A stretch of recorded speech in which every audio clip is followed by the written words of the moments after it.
உனக்கு ஒரு விஷயம் தெரியுமா? சைஃப் அலி கான் அப்படின்னு ஒரு ஹிந்தி ஆக்டர் இருக்கிறாரு, எல்லாருக்கும் தெரியும். கரீனா கபூரோட ஹஸ்பண்ட். அவருக்கு கூட 2 குழந்தைங்க இருக்காங்க. இப்போ என்ன நடந்தது அப்படின்னா, அவங்க வீட்டில் திருடங்க புகுந்திருக்காங்க. அவங்கள நிறைய அட்டாக் பண்ணியிருக்காங்க. சைஃப் அலி கானுக்கு 6 இடத்துல அட்டாக்கர்ஸ் கத்தியால் குத்தியிருக்காங்க. அதுவும் எப்படின்னா ஷார்ப்பான கத்தியால் குத்தியிருக்காங்களாம். இப்போது இரவு 2 மணி போல் நடந்திருக்கு. 3:30 போல் ஹாஸ்பிட்டலில் சேர்த்துருக்காங்க. அதுவும் காலங்காத்தால். என்னென்ன உலகத்தில் நடக்குதுன்னு பாரு. ஒரு பிரபலமான ஒரு நடிகர் அவங்க வீடை கூட விடலை, இந்த மாதிரிலாம் பண்ணியிருக்காங்க. அங்கே தூங்கிட்டு இருந்த பாட்டி அவங்க என்ன சத்தம் கேட்டிருக்கு அப்படின்னு சொல்லி எந்திரிச்சு பார்க்குறப்ப தான் இவ்வளவும் நடந்திருக்கோம். திருடங்க எஸ்கேப் ஆகிட்டாங்களாம், தப்பிச்சு ஓடிட்டாங்களாம். பாரு, அவ்வளோ செக்யூரிட்டி. ஒரு நடிகர் வீட்டில் ஒரு செக்யூரிட்டியில் இருந்திருக்கும், அப்படி தானே? கண்டிப்பாக செக்யூரிட்டிலாம் இருந்திருக்கும். ஆனாலும் இந்த மாதிரிலாம் நடக்குதுன்னு கேள்விப்படுறப்போ கொஞ்சம் கஷ்டமாக தான் இருக்குது. இந்த பெரிய ஆக்டர் வீட்லேயே இந்த மாதிரி நடக்குது அப்படின்னா ஏழை எளிய மக்கள்லாம் என்ன பண்ணுவாங்க? திருடங்களோட அந்த யுக்தி எல்லாமே இப்போல்லாம் ரொம்ப அட்வான்ஸ் ஆயிடுச்சு. மக்கள் தான் ரொம்ப ரொம்ப சேஃபாக இருந்திருக்கணும். ஃபஸ்ட்டு யாராவது நைட் டைமில் கதவை தட்டுறாங்க அப்படின்னாலே நம்ம யாரையும் உள்ளே விடக்கூடாது. உறவுக்காரவங்களாக இருந்தால் அவங்க ஃபோன் பண்ணிட்டு தான் வரணும் அப்படின்ற மாதிரி இருக்கணும். அதே மாதிரி வெளியில் கேமரா, செக்யூரிட்டி கேமராலாம் செக் பண்ணணும். கதவு எல்லாமே பூட்டின மாதிரி தான் இருக்கணும். 1க்கு 2 கதவு கூட வச்சுக்கோங்க. ஒரு இரும்பு கதவு, ஒரு மரக்கதவு அப்படின்னு கூட வச்சுக்கோங்க. ஏன்னா இப்போ இருக்க உலகத்தில் யாருமே உழைக்க மாட்டுறாங்க, திருடி தான் சம்பாதிக்கணும் அப்படின்னு இருக்கிறாங்க. அப்படின்ற பட்சத்தில் நம்ம பாதுகாப்பாக இருந்துக்கலாம். அதே மாதிரி திருடங்களுக்கு ஒரு விஷயம் அப்படின்னா, திருடி என்ன தான் திருடினாலும் நம்மளுக்கு உடம்புல ஒற்றளவு தான் ஒட்டும். அவ்வளோ சம்பாதிச்சாலுமே நம்மளுக்கு என்ன நடக்குமோ அதான் நடக்கும். அதே மாதிரி அப்படி இருக்கிறப்போ திருடுறது அப்படின்றது அது எப்படி பத்தும் அப்படின்றத விட இது தேவையில்லாத விஷயம் அப்படின்றத கொஞ்சம் நினச்சி பார்க்கணும். ஒவ்வொரு வீட்டுக்காக போய் திருடி அப்படி ஒன்றும் சம்பாதிக்காமல் சாப்பிடணும் அப்படின்னு நினைக்கிறது ரொம்ப தவறான விஷயம்.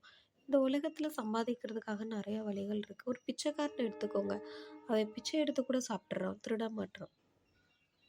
ஸோ ஆனால் அந்த திருடங்க நல்லா தான் இருக்கிறாங்க, உழைக்க மாட்டுறாங்க. பிச்சைக்காரனுக்கு என்ன அப்படின்னா கை கால் இல்லை. சாரி, நான் அவங்கள தப்பாலாம் எதுவுமே சொல்லலை. ஜஸ்ட் நான் எக்ஸாம்பிளுக்காக சொல்கிறேன். ஒரு தான தர்மம் கேட்குறவங்க பார்த்தீங்கன்னா, அவங்க ரொம்ப வயசானவங்களாக இருக்கும், அம்மா அப்பா பசங்க யாராவது கைவிட்டவங்களாக இருப்பாங்க. இல்லை அப்படின்னா அவங்களால உடம்புல ஏதாவது ஒரு குறை இருந்தால் அதனால அவங்களால வழி இல்லாமல் எடுக்கிறாங்க.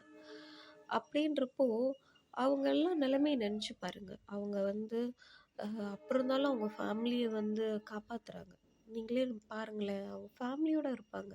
ஆனால் இந்த திருடங்க இருக்காங்க இல்லையா, நல்லா தான் இருக்கிறாங்க, கை கால்லாம் நல்லா தான் இருக்குது, உழைக்கிறதுக்கு என்ன?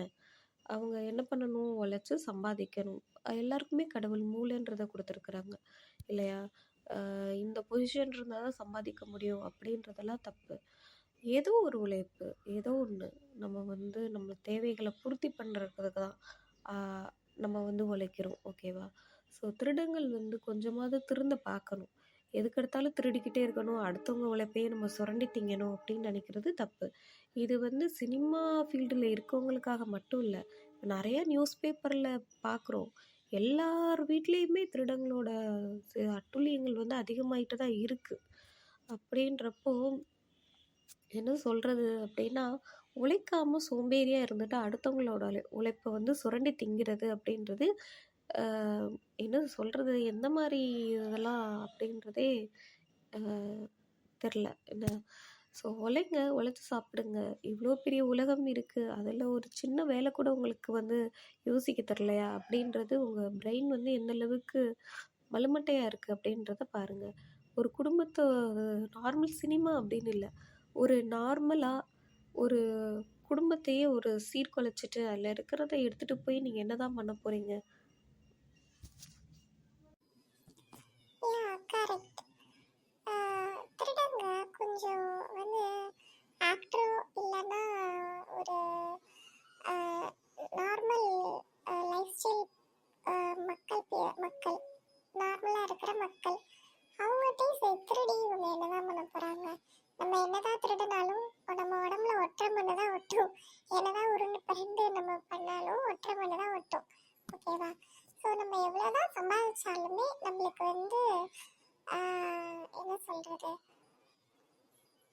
அதை மெயின்டைன் பண்ற அளவுக்கோ இல்லை அதை யூஸ்ஃபுல்லா பண்ற அளவுக்கோ நம்மளுக்கு வந்து வழிமுறைகள் ரொம்ப கம்மி. அடுத்தடுத்த ஜென்ரேஷன் போறப்போ அவங்களுக்கு அந்த அறிவு தான் வேணும், எப்படி உழைக்கணும் எப்படி சம்பாதிக்கணும் அப்படின்றது.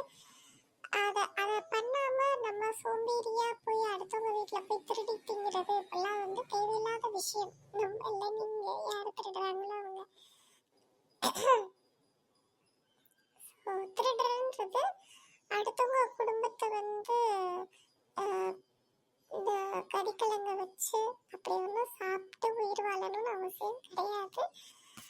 உழைங்க, உழைக்கிறதுக்கு தான் இந்த உலகமே இருக்கு. ஒரு சின்ன எறும்பு கூட அது உழைச்சுதான் சாப்பிடுது. உங்களோட விரல் தண்டி கூட இருக்காது, அந்த எறும்பு கூட உழைச்சுதான் சாப்பிடுது. அப்படின்றப்போ ஒரு மனுஷனா இருந்துக்கிட்டு உழைக்க தெரியல அப்படின்னா அது ரொம்ப பெரிய பாவம்.